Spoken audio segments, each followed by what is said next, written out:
Hello guys, good evening everyone and welcome to this class English attractive. मैं आपके साथ हेमा मुद्गल। आज का हमारा टॉपिक है डायरेक्ट एंड इनडायरेक्ट नरेशन। आज हम इस वीडियो में डायरेक्ट और इनडायरेक्ट के बारे में जानेंगे। डायरेक्ट इनडायरेक्ट को सीखना है तो प्लीज वीडियो को लास्ट तक देखना है, लास्ट तक बने रहना है वीडियो में, और लाइक जरूर करना, सब्सक्राइब जरूर करना।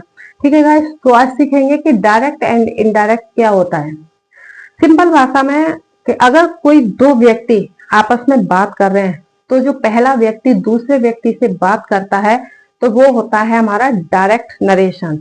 अगर कोई तीसरा आके पूछता है दूसरे व्यक्ति से कि पहला वाला व्यक्ति तुमसे क्या बात कर रहा था, तो जो दूसरा व्यक्ति उस बात को अगर अपनी भाषा में बोलता है, अपने हिसाब से बोलेगा, तो उसे हम बोलेंगे indirect narration.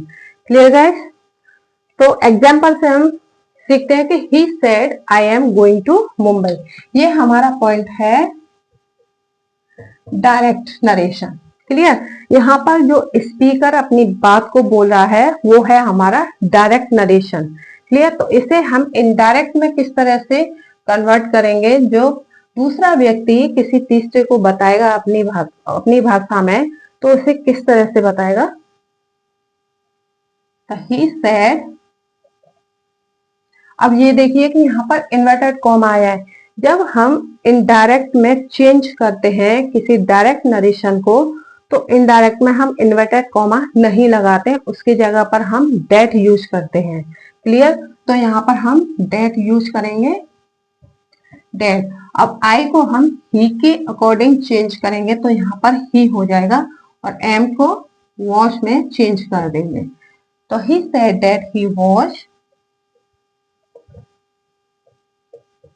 Going to Mumbai. ये हो गया हमारा इनडायरेक्ट। Clear guys?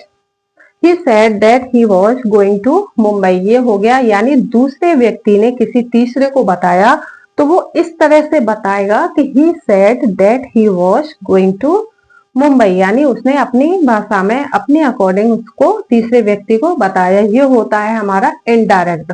और डायरेक्ट होता है कि पहला व्यक्ति दूसरे व्यक्ति से जो कुछ भी कहता है वो होता है डायरेक्ट नरेशन। क्लियर?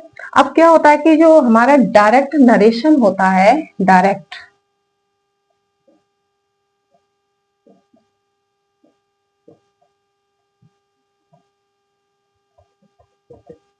जो हमारा डायरेक्ट नरेशन होता है इसके भी दो पॉइंट होते हैं।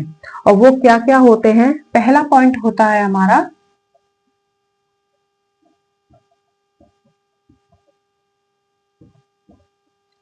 रिपोर्टिंग वर्ड, और दूसरा पॉइंट होता है हमारा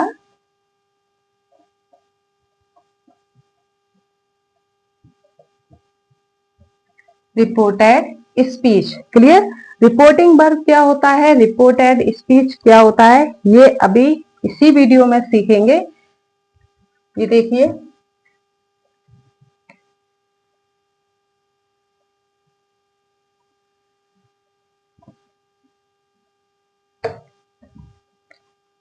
जैसे एग्जाम्पल 4 देखिए। Ram said,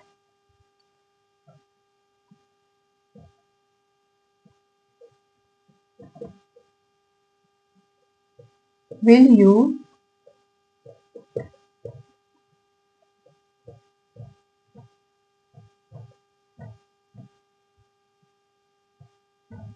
give your pen. तो यहाँ पर जो राम सेड आया है हमारा, यानी इन्वर्टेड कॉमा के बाद, इसको हम बोलते हैं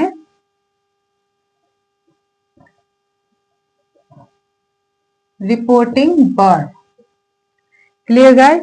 यानी जो इन्वर्टेड कॉमा होता है हमारा, उसके बाहर जो स्पीकर बोलता है, जो सेंटेंस लिखा होता है, उसे हम बोलते हैं रिपोर्टिंग वर्ड।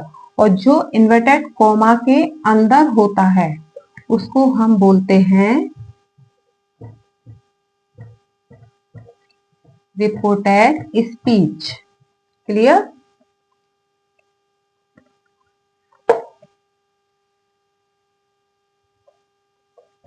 यहाँ पर राम सेड, जो हमारा इन्वर्टेड कॉमा के बाहर है सेड, ये है हमारा रिपोर्टिंग वर्ब। और will you give your pen, ये हमारा हुआ रिपोर्टेड स्पीच। तो गाइस आप समझ गए होंगे कि डायरेक्ट क्या होता है, इनडायरेक्ट क्या होता है, और डायरेक्ट नरेशन के कितने भाग होते हैं, वो क्या होते हैं, और किसको क्या बोला जाता है।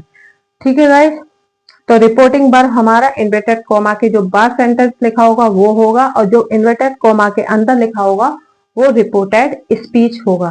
Clear guys, revise it. And next video में इसके अगले पॉइंट नेक्स्ट वीडियो लेके फिर आऊंगी, क्योंकि इस वीडियो में अगर लंबा हो जाता, अगर और पॉइंट मैं बताऊंगी तो वीडियो बहुत लंबी हो जाएगी। ठीक है गाइस, तो आप इनका रिवाइज कीजिए कि डायरेक्ट क्या होता है और इनडायरेक्ट क्या होता है। Clear guys, till then bye bye.